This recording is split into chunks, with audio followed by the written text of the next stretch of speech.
Olá a todos, nós vamos apresentar o artigo O consumo de microplástico pelo zooplâncton pode acelerar a perda global de oxigênio nos oceanos.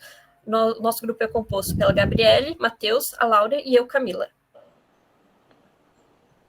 Introduzindo esse artigo, já é sabido pela ciência de que o aquecimento global provoca uma perda no oxigênio dissolvido dos oceanos. Porém, agora também se estuda a influência da poluição física na desoxigenação, que são os microplásticos. Foi estimado que o inventário de oxigênio na coluna d'água pode diminuir em até 10% no Pacífico Norte e também acelerar a perda do inventário global de oxigênio em mais de 0,2% até 0,5%, relativo aos valores de 1960 até 2020. Embora essas estimativas ainda sejam incertas, isso já é um indicativo de que a poluição física pode sim ter um impacto biogeoquímico globalmente significativo. Ou seja, as mudanças climáticas não são o único fator de preocupação que envolve a desoxigenação do oceano. E como o microplástico se relaciona com o zooplâncton? Eles acabam substituindo os alimentos na dieta e também acabam reduzindo o consumo e a exportação de carbono na cadeia trófica. Então, foi implementado um modelo do sistema terrestre para simular esse transporte das partículas de microplástico na cadeia trófica.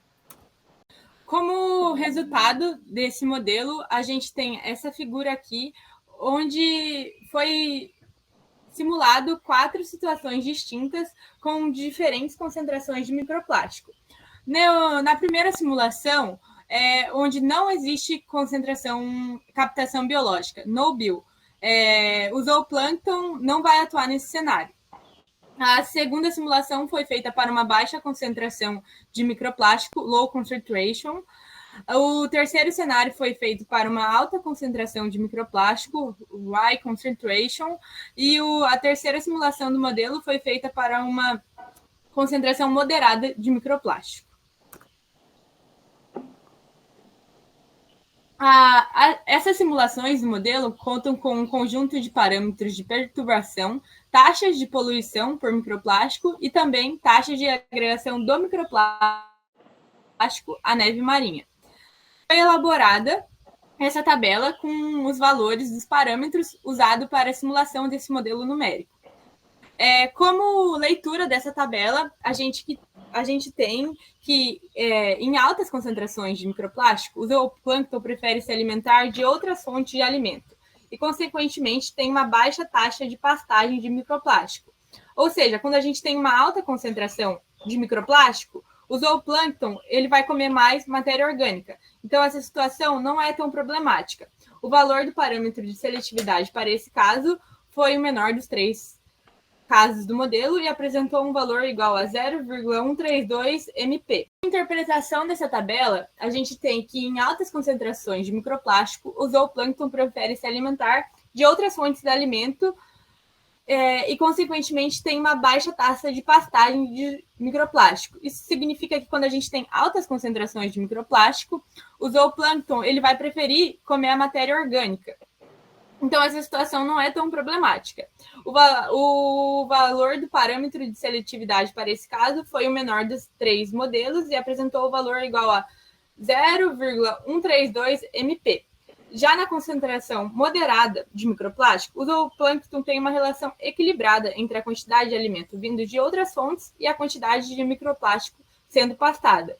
O parâmetro de seletividade nesse modelo foi igual a 0,193 MP. Em contrapartida, em baixas concentrações de microplástico, o pastoreiro de microplástico pelo zooplâncton apresenta altos níveis e é favorecido em relação às outras fontes alimentares. Isso significa que quando a gente tem baixas concentrações de microplástico, o zooplâncton ele vai se alimentar mais desse microplástico do que de outras fontes. Ele vai comer mais microplástico quando existe baixas concentrações de microplástico.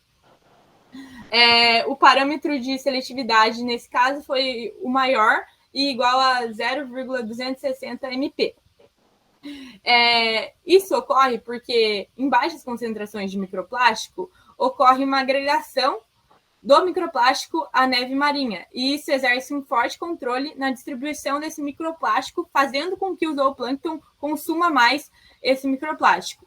Embora ainda seja as pelotas fecais de zooplâncton a maior coletor de partículas de microplástico no oceano.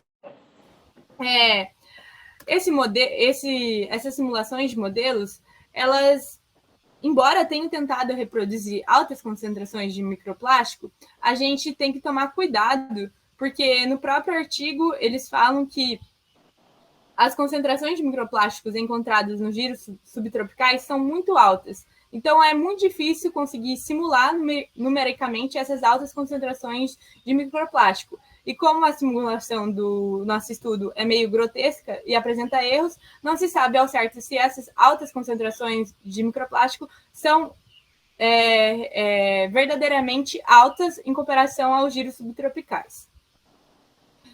Outra coisa que eu vou voltar aqui para explicar dessa imagem é que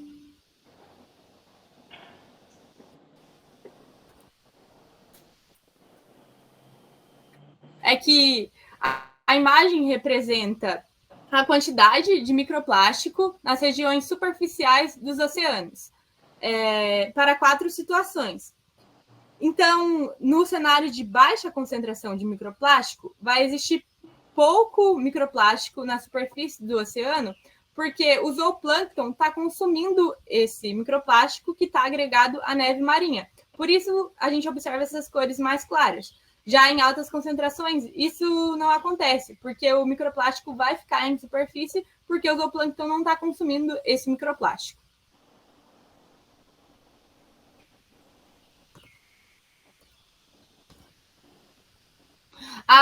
O segundo resultado que aparece no nosso artigo é essa figura 2, e ela significa o fluxo anual de pastagem de matéria orgânica pela biomassa de presas no ano, onde o fluxo de matéria orgânica ele é representado por essas cores mais fortes e fracas nos respectivos modelos. E a gente observa que em baixas concentrações de microplástico, o fluxo de matéria orgânica é menor. Por que isso é menor? Porque as cores azuis mais fortes significam valores menores. Por que isso acontece?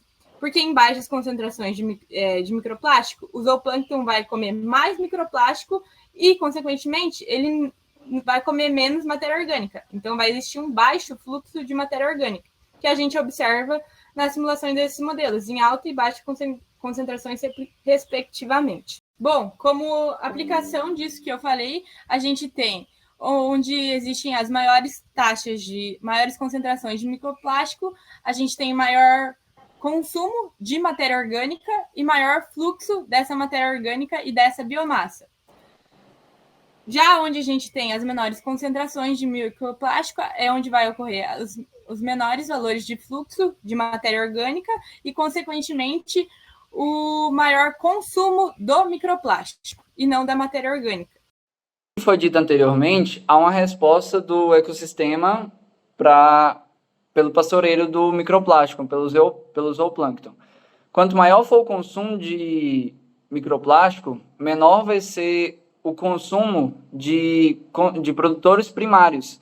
Com isso, o zooplâncton vai ficar cheio de microplástico e não vai conseguir consumir os produtores primários e não vai conseguir assimilar os nutrientes associados a eles. Pode passar. Daí, essa resposta, ela possui 2 caminhos. O primeiro caminho acontece em regiões onde os macronutrientes superficiais são abundantes. Nela, há a redução da intensidade do pastoreiro dos produtores primários, no caso do fitoplâncton. A produção adicional de fitoplâncton vai transferir a biomassa para os detritos, e aí eles vão afundar e vai remineralizar os nutrientes. Com isso, há o consumo de oxigênio e vai haver devolução de nutrientes para a coluna d'água. E o outro caminho que existe é em regiões subtropicais, oligotróficas e quentes.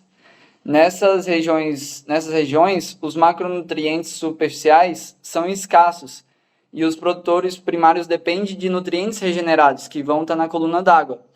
Aqui, com temperaturas mais quentes, a falta de pastoreio do fitoplâncton transporta uma porção maior da biomassa do fitoplâncton para a alça microbiana. Com isso, os nutrientes ficam presos na superfície, levando um declínio da transferência energética ao próximo consumidor da cadeia trófica. Como consequência, acontece a redução de nutrientes regenerados e também o aumento da reciclagem do ciclo microbiano em relação à excreção do zooplâncton e para o retorno de nutrientes à superfície do oceano.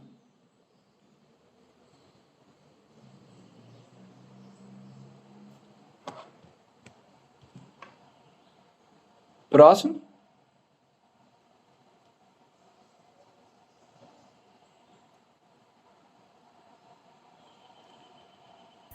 A resposta do Pacífico Norte. Bom, a produção de exportação aumenta em resposta ao consumo de microplástico pelo zooplâncton no Pacífico Norte Ocidental entre 10% a 30% até o ano de 2020. E as taxas mais elevadas de exportação de partículas acabam resultando na remineralização de mais partículas. E isso leva ao consumo adicional do oxigênio dissolvido na coluna d'água. Pode passar. A simulação de baixa concentração demonstra a maior diferença na produção de exportação e no inventário de oxigênio em relação à simulação controle no bio, ao mesmo tempo em que apresenta as menores concentrações superficiais de microplásticos, o que pode ser esperado que reduza a exposição do zooplâncton aos microplásticos, mas também indica a absorção eficiente de microplástico pelo zooplâncton. E a simulação de alta concentração demonstra as menores diferenças na produção de exportação e no estoque de oxigênio, ao mesmo tempo que apresenta as maiores concentrações superficiais de microplásticos. Pode seguir. Isso pode ser explicado pela seletividade relativa do pastoreio de zooplâncton para microplásticos, que é maior na situação de baixa concentração e a menor na situação de alta concentração. Existem consequências para esse aumento regional na produção para exportação. Quanto menos nutrientes são transportados para o leste, o que resulta em declínios líquidos na produção de exportação no leste do Pacífico Norte. Pode seguir. Em resposta ao do Atlântico Norte, observa-se um padrão semelhante no Atlântico Norte, que é repleto de macronutrientes, mesmo que seja em uma magnitude menor.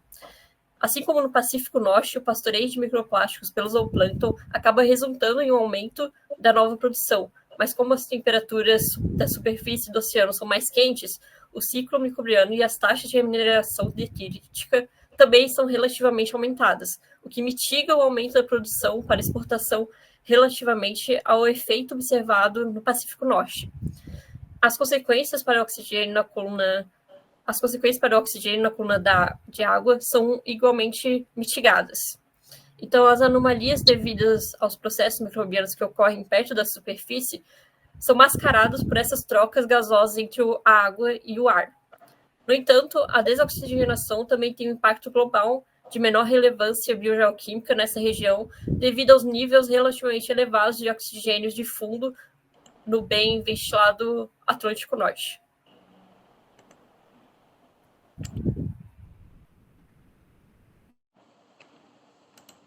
Gabi, tem que ligar o microfone.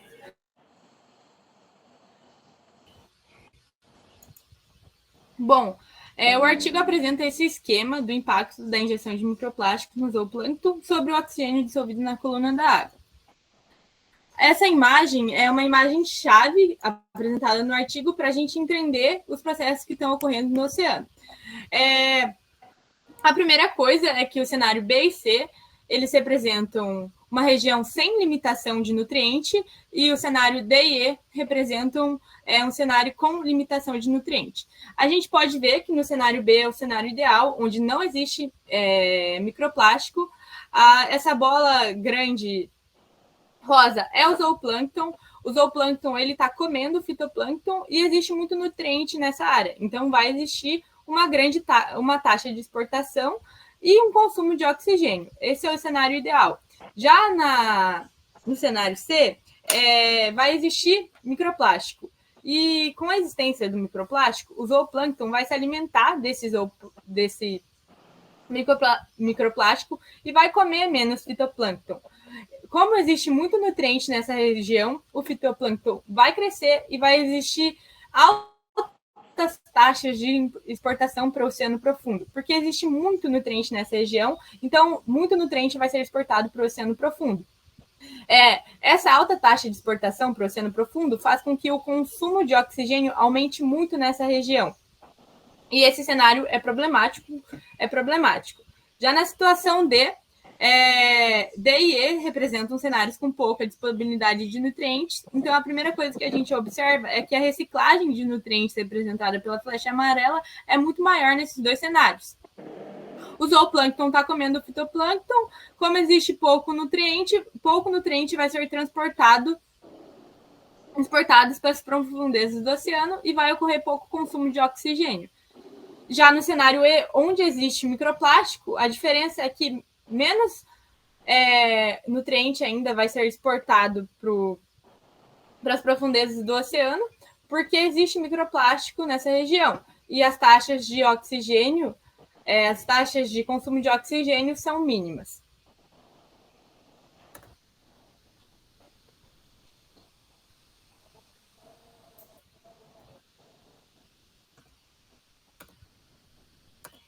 Bom, como é o que eu falei, onde mais existe nutriente é onde mais vai existir a pressão, onde a pressão de pastoreio vai ser menor, porque o zooplâncton está se alimentando de microplástico, então existe menos pastoreio da matéria orgânica.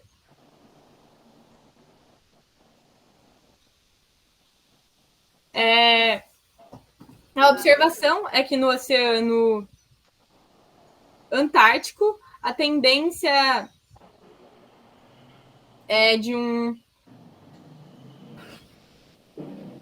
que no Oceano Antártico é um oceano que apresenta grandes impactos biogeoquímicos, porque lá existem baixas concentrações de microplástico, porque o Oceano Antártico está no polo, e no polo não existe concentração de microplástico. Não há limitação de macronutrientes nessa região, e mesmo que um pequeno alívio na pressão de pastoreio aumenta muito a produção para exportação de nutrientes, mas existe muita exportação de nutrientes para o oceano profundo. E isso vai aumentar muito as taxas de consumo de oxigênio e, consequentemente, vai diminuir o oxigênio na coluna da água. A poluição por microplástico nos oceanos pode ser responsável pela perda de cerca de 0,2 a 0,7% de perda de oxigênio.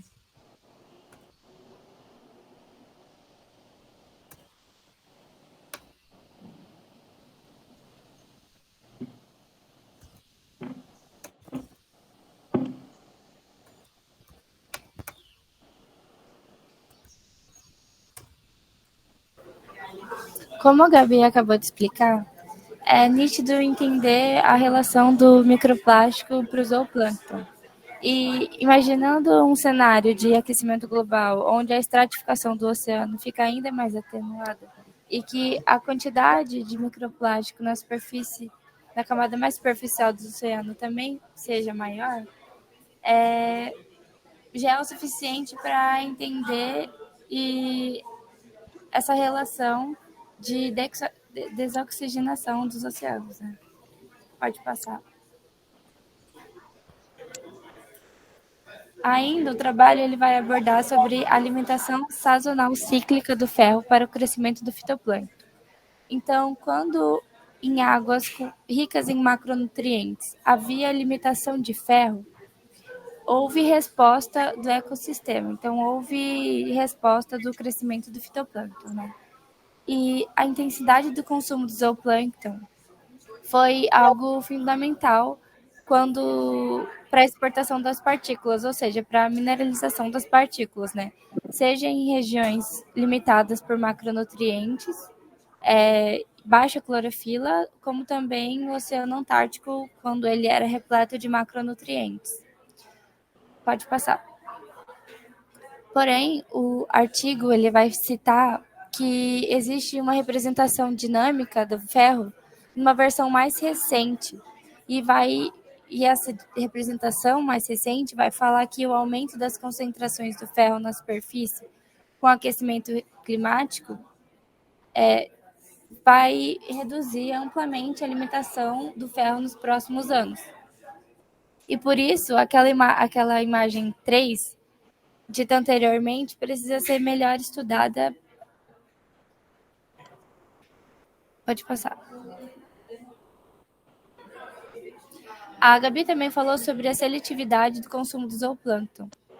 Porém, o artigo ele fala que existem algumas falhas e algumas coisas que devem ser consideradas nesse trabalho. Como, por exemplo, é possível que a seletividade abordada neste trabalho, na verdade, ela seja relativa apenas à comunidade e não ao total de zooplâncton estudado. Mas simulações, de fato, que usam a seletividade relativa e que favorece o fitoplâncton em detrimento do microplástico, pode sim afirmar a desoxigenação global acelerada. Pode passar. Esse estudo ainda vai evidenciar que existem algumas análises que não foram levadas em consideração, como, por exemplo, a migração vertical diária e os estágios de vida do zooplâncton, como também as características físicas do microplástico, e que tudo isso pode ser uma análise importante a ser abordada como os trabalhos futuros. Ele ainda fala como indício de possíveis pesquisas, a poluição por plásticos pode potencialmente alterar as taxas de fluxo de carbono, o que produz ainda mais perguntas sem respostas sobre os efeitos das medidas climáticas baseadas na biomassa.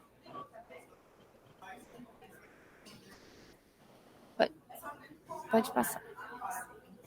Então, vou explicar um pouco sobre a metodologia que foi utilizada no trabalho para mostrar a área, né, que foi adotada. Eles utilizaram o modelo euleriano. Esse modelo euleriano, ele fixa uma grade, então ele fixa as coordenadas, o sistema de coordenadas, e a área representada é dentro daqueles limites.